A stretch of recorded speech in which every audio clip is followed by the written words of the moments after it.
Vivo ने recently India में V50 series launch की है अपनी। आपको पहले ही बता दूं कि V50 प्रो इंडिया नहीं आया है, सिर्फ V50 लॉन्च हुआ है इंडिया में। 35,000 के अराउंड इसकी शुरुआती कीमत है जिससे खरीद सकते हैं।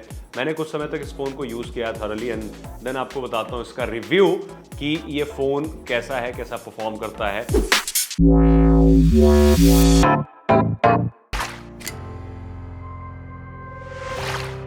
सबसे पहले बात कर लेते हैं इसके डिज़ाइन एंड बिल्ड क्वालिटी की।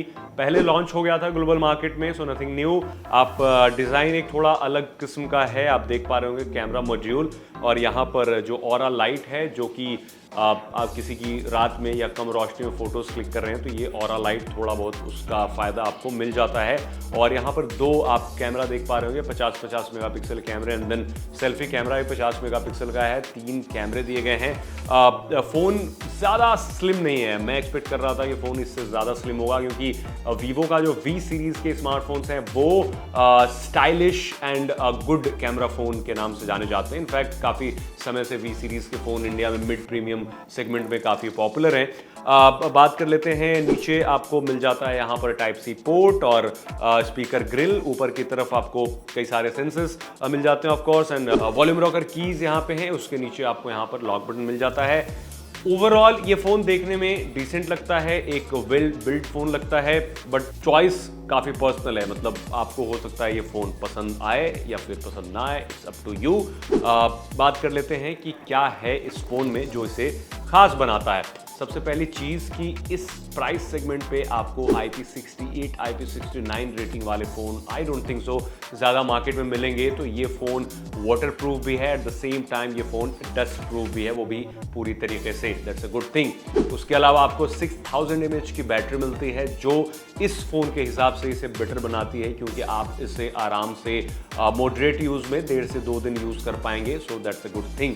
डिस्प्ले की बात करें, इसमें 6.7 इंच की एमोलेड डिस्प्ले दी गई है, और जो ये फ़ोन है वो Android 15 पे चलता है, जो कंपनी का अपना है custom one touch over the top है। इसके अलावा Qualcomm Snapdragon 7 Gen 3 प्रोसेसर दिया गया है जो 4nm आर्किटेक्चर वाला है।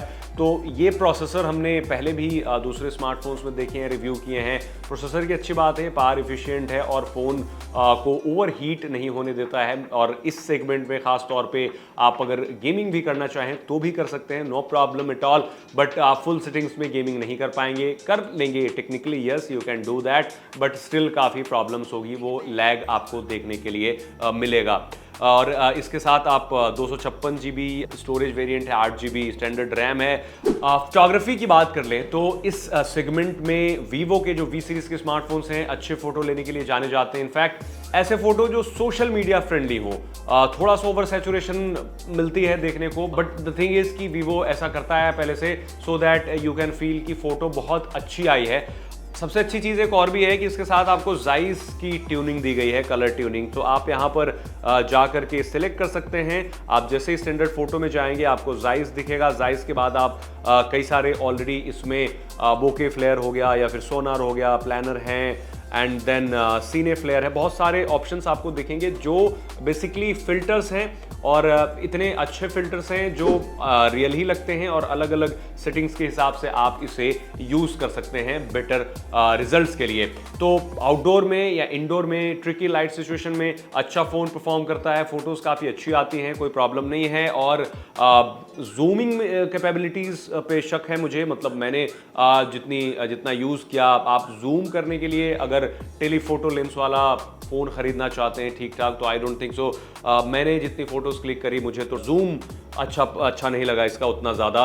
प्लस नॉर्मल फोटोग्राफी काफ़ी अच्छी होती है, और सेल्फी कैमरा आउटस्टैंडिंग है, और वीवो हमेशा से सेल्फी के लिए भी जाना जाता है, तो सेल्फी कैमरा अच्छा है। तो कैमरे में मुझे कोई ऐसी खास प्रॉब्लम नहीं दिखी ओवरऑल, और परफॉर्मेंस में भी कोई प्रॉब्लम नहीं है। Battery is also okay, display quality भी अच्छी है।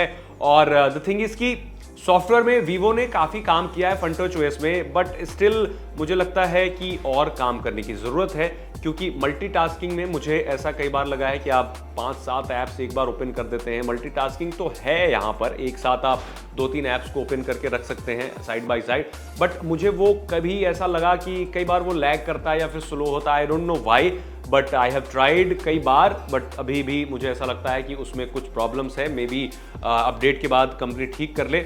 अदरवाइज ओवरऑल बिल्ड क्वालिटी से लेकर के परफॉर्मेंस तक एक प्रॉब्लम है मुझे इस फ़ोन से, जो मोटे तौर पे बताऊं कि इस फ़ोन का डिस्प्ले तो बहुत अच्छा है, refresh rate high refresh rate होने की वजह से आप स्क्रॉलिंग एंड ऑल काफ़ी फास्ट है, बट बेजल्स काफ़ी भद्दे से लग रहे हैं। मतलब आप इन्हें बेजल्स नीचे की चारों तरफ से बेजल्स हैं और ऊपर पता नहीं किस तरह की चीज़ है, आई डोंट नो, बॉर्डर काफ़ी है, तो थोड़ा सा बेजल्स हटाना चाहिए, क्योंकि सस्ता तो फ़ोन नहीं है किसी भी एंगल से, 35,000 रुपये का फ़ोन है, तो बेजल्स और कम होने चाहिए और थोड़ा और स्लिम होना चाहिए था फ़ोन को। आई डोंट नो वाई मुझे इतना स्लिम ये फ़ोन लग नहीं रहा है, क्योंकि वीवो वी सीरीज़ को इसी वजह से जाना जाता था स्लिम फ़ोन की वजह से।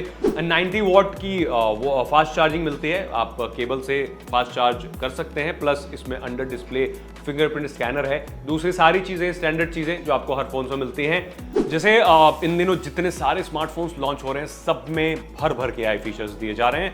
वो बात अलग है कि मोस्टली जो फोन्स हैं जिसमें AI फीचर्स मिलते हैं वो एक तरह से फ्लॉप हैं। मतलब आईफोन, आपको यकीन नहीं होगा, आईफोन में जितने सारे AI फीचर्स मिले हैं ऐसा माना जाता है कि ज़्यादातर जो AI फीचर्स हैं दूसरे फ़ोन्स के मुकाबले काफ़ी वीक साबित हो रहे हैं। खैर, इसकी बात कर लेते हैं। आपको Vivo V50 में भी कुछ AI फीचर्स मिलते हैं, जिसमें वेडिंग फ्रेम का एक ऑप्शन है, वो भी उसमें भी AI यूज़ किया गया है। लाइव कॉल ट्रांसलेशन है, गूगल जेमिनाई है, AI इरेजर है 2.0 है, AI फोटो इनहेंस है, AI स्क्रीन है, translation and AI transcript assist. Basically क्या है कि सर्कल टू सर्च वाला फीचर अब स्टैंडर्ड हो रहा है धीरे धीरे। आप कहीं भी जा करके किसी भी स्क्रीन पे सर्कल करके सर्च कर सकते हैं। एंड देन ट्रांसक्रिप्ट असिस्ट है, ट्रांसलेशन है, और फोटो एडिटिंग में आप AI का यूज़ कर सकते हैं। AI इरेज 2.0 है, बेटर है, अच्छा काम करता है, but the thing is not the best. और दूसरे भी टूल हैं like Gemini and all integrate करके अब कंपनी दे रही है। बट द थिंग इज़ कि धीरे धीरे कंपनियां उस ओर बढ़ रही हैं जहां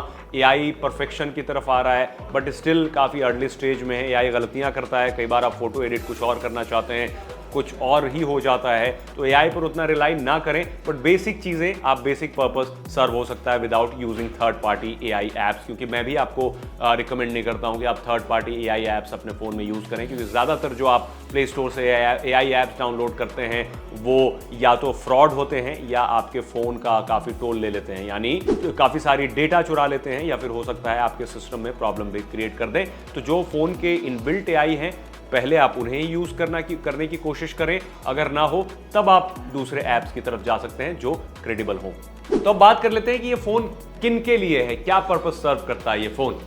स्टाइलिश फ़ोन तो है नो डाउट, और दूसरी चीज़ कैमरे भी अच्छे हैं, सेल्फी कैमरा स्पेशली अच्छा है, और जाइस के साथ इनकी जो पार्टनरशिप है तो कलर ट्यूनिंग वगैरह काफ़ी अच्छी है। प्लस IP68 IP69 की रेटिंग है, यानी ये फ़ोन वाटरप्रूफ भी है, 90 वॉट की फास्ट चार्जिंग है, डिस्प्ले अच्छा है, प्रोसेसर भी इस सेगमेंट के हिसाब से बेहतर है। बट मुझे प्रॉब्लम आई थोड़ी सी, मुझे जो भी एक कन्विंसिंग नहीं लगा इसका फ्रंट, क्योंकि थोड़ा बहुत और इसमें मतलब बॉर्डरलेस डिस्प्ले होनी चाहिए थी, और भी ज़्यादा बॉर्डर को कम करना चाहिए था कंपनी को। At the end of the day 35,000 रुपये का फ़ोन है। आप हमें कमेंट बताएं आपको कैसा लगा, और अगर आपके पास 35,000 का बजट है देन क्या आप इस फ़ोन को प्रेफर करेंगे। ज़्यादा डिटेल्स के लिए आप हमारी वेबसाइट aajtak.in पे विजिट कर सकते हैं। वहाँ पर हम एक एक चीज़ करके, जैसे कंपैरिजन, रिव्यूज़, सारी चीज़ें लिखते हैं, आप वहाँ पर आकर के पढ़ सकते हैं। Thank you.